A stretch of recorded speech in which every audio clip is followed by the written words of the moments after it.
Assalamualaikum warahmatullahi wabarakatuh. Halo anak-anak, setelah sebelumnya kita mempelajari mengenai makna ancaman politik, selanjutnya kita akan mempelajari macam-macam ancaman di bidang politik. Tapi sebelumnya Ibu akan mengingatkan kembali bahwasannya anak-anak harus menyimak video ini dengan seksama, karena setelah video ini selesai diputar, anak-anak akan menganalisis sebuah kasus terkait ancaman di bidang politik, di mana kasus yang akan anak-anak dapatkan itu berbeda-beda antara satu siswa dengan siswa yang lain.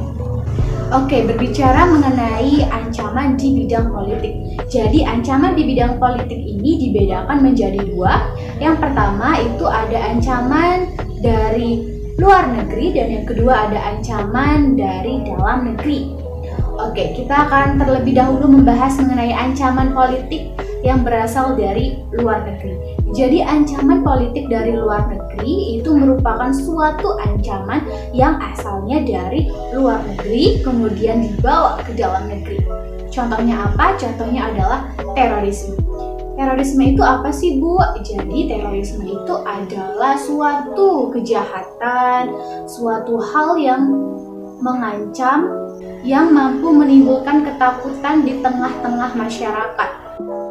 Penyebab dari terorisme itu sendiri itu beragam, diantaranya adalah adanya rasa ingin balas dendam terhadap suatu kelompok ataupun adanya keinginan mengganti ideologi baru. Contoh terorisme yang ada di Indonesia itu adalah pengeboman Bali tahun 2001 dengan motif balas dendam akibat konflik Ambon Poso yang menewaskan banyak masyarakat muslim. Setelah terorisme itu ada blokade. Udah terlihat ya, blokade, memblok atau membatasi. Jadi blokade ini adalah membatasi keluar masuknya barang atau orang ke suatu negara. Contoh blokade yang ada di Indonesia adalah saat Belanda memblokade atau membatasi keluar masuknya barang dan orang dari luar negara ke negara Indonesia pada tahun 1945 sampai 1947. Setelah ada terorisme, ada blokade, selanjutnya itu ada provokasi. Apa sih Bu itu provokasi? Jadi provokasi adalah menebar benih-benih kebencian atau menghasut suatu negara untuk membenci negara lain. Semisal negara B memiliki rasa benci terhadap negara C. Kemudian negara B menghasut negara D untuk ikut-ikutan benci terhadap negara C. Oke, yang terakhir itu ada negara lain terlalu ikut campur terhadap urusan internal suatu negara. Suatu negara yang terlalu ikut campur terhadap urusan internal negara lain itu akan menyebabkan perpecahan. Hal ini akan berakibat buruk karena negara yang terlalu ikut campur dengan urusan negara lain secara perlahan akan mencampuri segala aspek negara tersebut termasuk membuat kebijakan. Oke, kita udah bahas mengenai ancaman politik dari luar negeri. Selanjutnya kita akan bahas mengenai ancaman politik dari dalam negeri.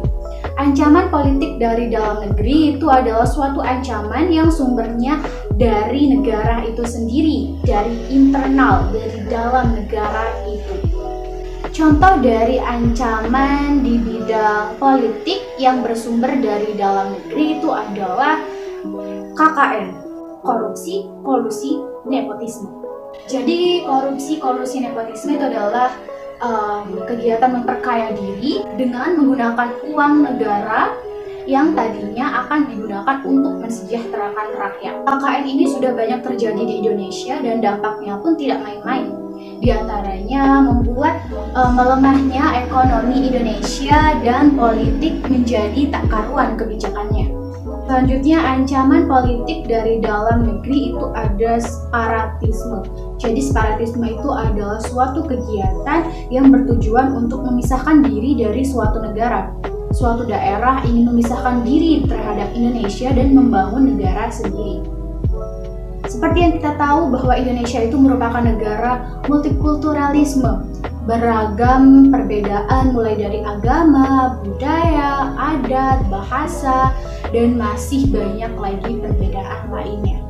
Meskipun rakyat Indonesia multikultural, namun rakyat Indonesia memiliki toleransi dalam menyikapi perbedaan-perbedaan yang ada di Indonesia. Namun ketika separatisme ini datang, maka multikultural yang semula berjalan damai akan berubah menjadi ricuh. Masyarakat yang tadinya saling menghargai perbedaan akan berubah mempermasalahkan perbedaan. Contohnya adalah GAM, Gerakan Aceh Merdeka.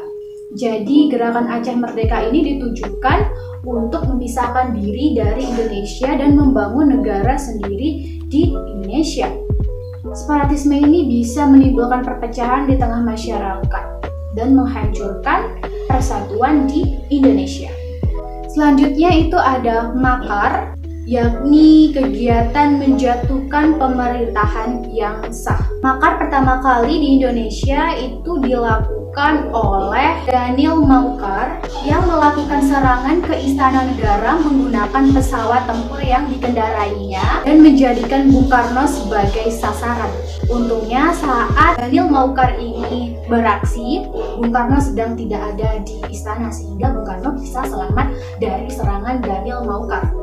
Oke, setelah ada korupsi, ada separatisme, ada makar, selanjutnya itu ada isu sara, yaitu tindakan yang didasari dengan pikiran sentimen mengenai identitas diri. Salah satu contohnya adalah isu Dayak versus Madura yang terjadi di tahun 2001. Dalam kasus tersebut, warga Madura dianggap tidak mampu beradaptasi dengan masyarakat Dayak selaku tuan rumah. Kemudian hal tersebut menjadikan bentrok dan menyebabkan pertumpahan darah dengan dalih mempertahankan tanah Dayak. Oke, demikianlah mengenai macam-macam ancaman di bidang politik yang sumbernya berasal dari luar negeri dan dalam negeri. Ibu harap anak-anak bisa memahaminya dengan jelas dan bisa mengerjakan analisis dengan sebaik-baiknya. Ibu akhiri penjelasan dalam video pembelajaran kali ini. Wassalamualaikum warahmatullahi wabarakatuh.